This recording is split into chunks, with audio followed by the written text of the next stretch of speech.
I never planned to tell this story out loud, not because it's dramatic, but because for a long time I honestly believed it was somehow my fault. You know how that goes. You replay conversations, you soften the sharp edges, you tell yourself you misunderstood.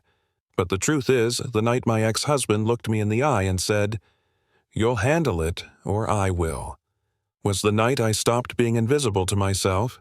I just didn't realize it yet. Back then, my name was Lily Carter. I lived in a glass high-rise in downtown Chicago with a man named Marcus Hale, a rising tech CEO everyone loved to quote in business magazines. On paper, I was lucky. Married young, no financial worries, skyline views. In reality, I was slowly shrinking. Marcus had a way of making everything sound logical, reasonable, inevitable. If I felt hurt, I was emotional. If I disagreed, I didn't understand the bigger picture. Yeah, that kind of guy. The night I told him I was pregnant, I rehearsed it like a bad stand-up routine. I even joked in my head, thought maybe humor would soften it. He walked in, late still, on a call, nodded at me like I was furniture. When I finally said it, his smile froze, then disappeared. He didn't yell. That would have been easier. He just sighed and said, "Do you have any idea what this timing does to me? Not us. Me." That was the first crack. He talked about investors' image momentum. Said the word baby like it was a software bug. When I said, "I thought you'd be happy," he actually laughed, not cruelly, more like he was embarrassed for me. Then he leaned back and said, calm as ordering coffee, "You'll need to take care of it." I asked him what he meant. He said, "You know what I mean." And suddenly the room felt very, very quiet. Act 1 of my life ended right there, even though I stayed for a while after that. I tried to reason with him. I cried once, hated myself for it. He booked a clinic appointment without asking me. Told me if I went through with the pregnancy, I'd be doing it alone. No threats, no raised voice, just facts. Marcus loved facts. They gave him cover. The turning point came in a place I didn't expect, a small women's health office in Evanston, the kind with old magazines and bad coffee. The doctor asked me one question, just one. "Are you here because you want this or because you're afraid of what happens if you don't?" And I broke. Right there, ugly, crying shoulders, shaking the whole thing. She didn't rush me. She just said, "No one gets to make this choice for you." That night, I went home and packed one bag. I left my phone because Marcus tracked everything. I took cash, my ID, and a photo of my mom I kept in a drawer. When I heard his key in the door, my heart nearly jumped out of my chest. I waited, counted his footsteps, then slipped out while he was in the shower. I didn't feel brave. I felt sick, but I walked anyway. I took a train west and didn't stop until Denver. Why Denver? No idea.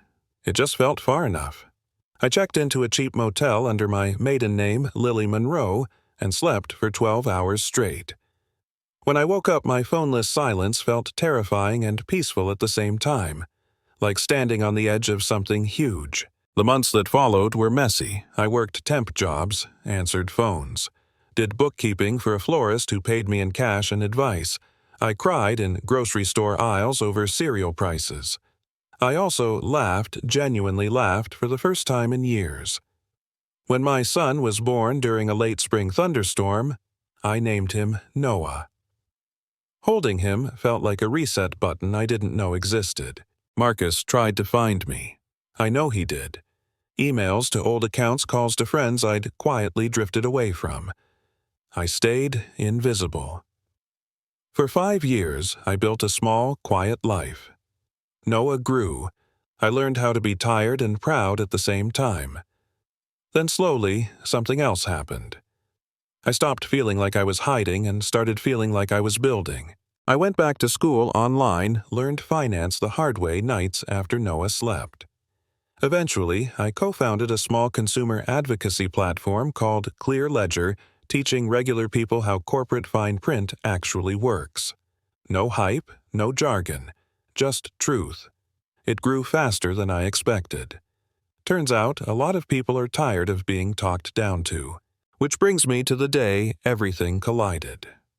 7 years after I left, I was speaking on a panel at a business ethics conference in San Diego. Nothing fancy. Just me, a mic, and a room full of suits. Noah was with me sitting in the front row playing on a tablet. I was mid-sentence when I saw him. Marcus. Older, sharper, still polished. Our eyes met, and his face did something strange, like it cracked for half a second. After the panel, he approached. Smiled like we were old colleagues. "Lily," he said, drawing out my name. "You disappeared." I smiled back and said I relocated. He glanced at Noah. Too long. Then he asked it casually, like asking the time. "Who's the kid?" My chest tightened, but I didn't flinch. "He's mine," I said. Marcus frowned. "Mine too," I shook my head. "You don't get to ask that like it's small talk." He laughed, but it wasn't confident. "You can't keep my son from me." I leaned in, voice low. "I didn't keep him from you. You walked away before he existed. That should have been the end. It wasn't." Marcus filed a custody claim 2 weeks later citing parental alienation. He framed himself as the victim. Said I ran, said I hid, said I was unstable. Old tactics, new packaging. The case made noise. Blogs picked it up. Clear Ledger's name got dragged into it. People love a downfall story. The courtroom felt surreal. Cold wood fluorescent lights my entire life reduced to exhibits. Marcus sat across from me, confident, expensive lawyers whispering in his ear. When I testified, I didn't dramatize. I just told the truth. About the night he told me to handle it. About the appointment he booked. About the fear. About choosing safety over comfort. Then something unexpected happened. Marcus's father, a man named Richard Hale, testified. He hadn't spoken to his son in years. He looked at the judge and said, "My son treats people like leverage. He always has." The room went still. Marcus went pale. Richard continued. "This child deserves protection from that not proximity to it." The judge listened, carefully. When the ruling came, my hands shook so badly I had to sit down. Full custody granted to me.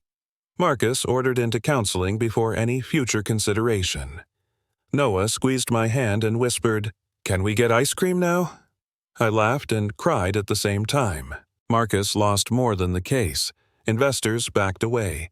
Stories resurfaced. His image cracked, then shattered. I didn't celebrate. I just breathed. For the first time in years, I felt like the ground under my feet was solid. Today, Clear Ledger is doing well. Noah's obsessed with dinosaurs. I still flinch sometimes when I hear certain tones in a man's voice. Healing isn't a straight line. But here's what I know now, and what I wish someone had told me sooner. Being quiet doesn't make you safe. Being agreeable doesn't make you valued. And walking away doesn't mean you lost. Sometimes it means you finally chose yourself. So, I'll leave you with this. Do you think power excuses cruelty? Where's the line between ambition and abuse? And how many people do we still silence because they don't look like victims we're comfortable with? I want to hear what you think. Drop it in the comments, disagree with me, tell your story. Because conversations like this only matter if we're actually brave enough to have them.